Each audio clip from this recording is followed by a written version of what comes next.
欢迎来到新闻和活动频道，请订阅和分享已更新有关当今最着名明星的最新信息。杨幂王一博带不动的五一档，无爆款无黑马，一顿火锅匆忙撤档。这个假期，电影市场的讨论热度并没有想象中高，既无血雨腥风的争议，也未出现某部电影一骑绝尘的现象。这里的五一静悄悄，但票房数据总体向好。猫眼专业版显示，截至5月5日14时，2024年五一档新片总票房含预售超15亿元，其中维和防暴队、末路狂花钱、九龙城寨之围城分列票房榜前3位。杨幂主演的没有一顿火锅解决不了的事落入下风。拥挤的假期电影市场没有大片和黑马。2023年的五一档总票房收入15.21亿元，占全年总票房的 2.77%， 是除春节、暑期、国庆3大档期外的最重要票房来源。虽然算不上兵家必争之地，五一档的确是个或可一搏的档期。今年五一档共上映8部影片，虽然数量不及去年，但涵盖动作、喜剧、动画、爱情、悬疑、犯罪等多种类型。其中黄景瑜、王一博主演的《维和防暴队》，杨幂主演的《没有一顿火锅解决不了的事》都颇受市场期待，因此业内对五一档预期并不低。万联证券给出的总票房预测高达18亿元。五一档一度过于拥挤，此前曾有11部电影宣布定档该时段。由上市公司光线传媒出品的动画电影《小倩》曾在4月下旬临时撤档五一。据光线传媒的公开解释，撤档原因主要有2：一是档期拥挤，导致很多影片排片比例较低，同时营销成本又大幅上升；二是上映时间距《小倩》制作完成的时间比较短，相关营销宣传还未完全展开，市场热度有待提升。虽然拥挤，但五一档的竞争算不上激烈。从豆瓣评分看，除了重映的哈尔的移动城堡，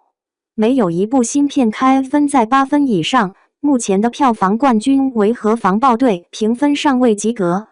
该档期内的影片多为垂直细分类型，预售时未有大爆。目前假期已接近尾声，8部影片在票房上没有拉开太大差距。居于榜首的维和防暴队票房为 3.8 亿元，末路狂花钱和九龙城寨之围城也已经突破3亿。唯一算得上靠口碑追赶上来的九龙城寨之围城，目前日均票房也不过5000多万。作为一部港式犯罪动作片，九龙城寨之围城的情节相对老套，但制作和画面都颇有诚意，比他看上去就山寨的名字要好太多了。目前该片的豆瓣评分显示为 7.5 分，已官宣入围第77届戛纳国际电影节午夜展映官方单元。这是继盲探后时隔11年再有华语电影入围该展映单元。豆瓣评分上领先五一档的是《间谍过家家》代号白 7.5 分，哈尔的移动城堡 9.1 分两部动漫，但因为相对小众，前述影片位列档期票房第4、5名，目前票房分别为 2.24 亿、1.16亿。今年五一档的开端其实是亮眼的，首日票房破4亿元，超过去年同期的 3.15 亿元，并刷新了中国影史五一档首日场次纪录。整体表现超出预期，但首日票房基本为档期最高，昨日的总票房已跌至 2.78 亿。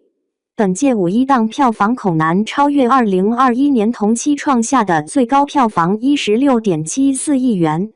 杨幂和王一博带不动没有标签的五一档。站在假期的尾巴上看五一档，票房数据总体是乐观的，但也不乏影片遇冷。比如杨幂主演的《没有一顿火锅解决不了的事》，目前票房位列五一档倒数第3，尚在5-6千万左右徘徊。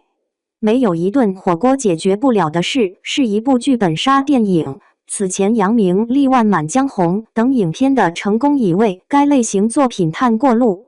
该片导演是曾经执导《解救吴先生》的丁晟，一众主演里还有于谦、田雨、于艾蕾等。宣发阶段，杨幂重返大银幕的卖点也为影片造势颇多。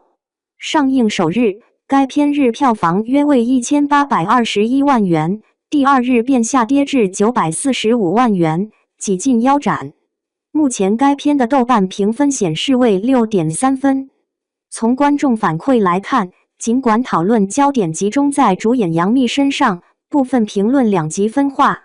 但也有网友辣评称，这部电影完全展现了导演和每一个演员的上限所在，可以叫没有一部电影证明不了的事。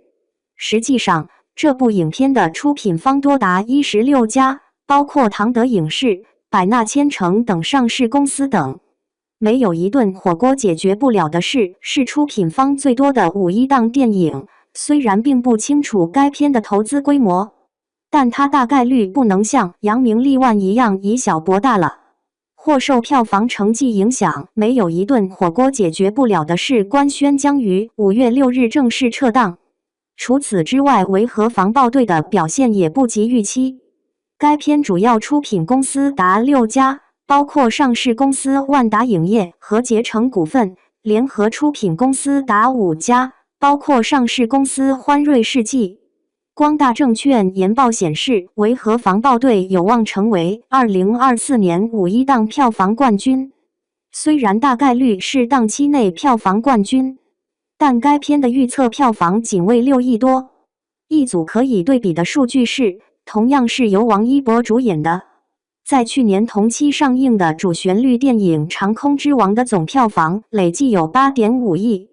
维和防暴队是一部从名字就能看出题材的商业动作片，拍摄于2021年，因更换主演重新补拍等原因被积压3年。王一博无疑是影片的核心卖点之一，但他这一次并非一番主演。此外，从风格上看，这部主旋律电影更适合上映的档期或许是国庆档。实际上，不同档期大多都有各自的标签，比如春节档强调合家欢或者大片云集，国庆节主打主旋律等。相比之下，五一档尚未被定义，也没有明显的情绪标签。文汇报就此评论称，这个档期更开放，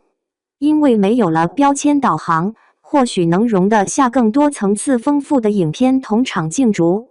今年的五一档便是这样，从类型上看分外拥挤，有小惊喜但无大爆款。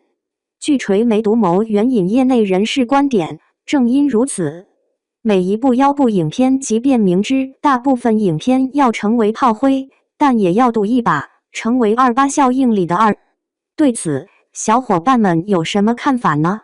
欢迎在下方评论区留言，和大家一起分享讨论吧。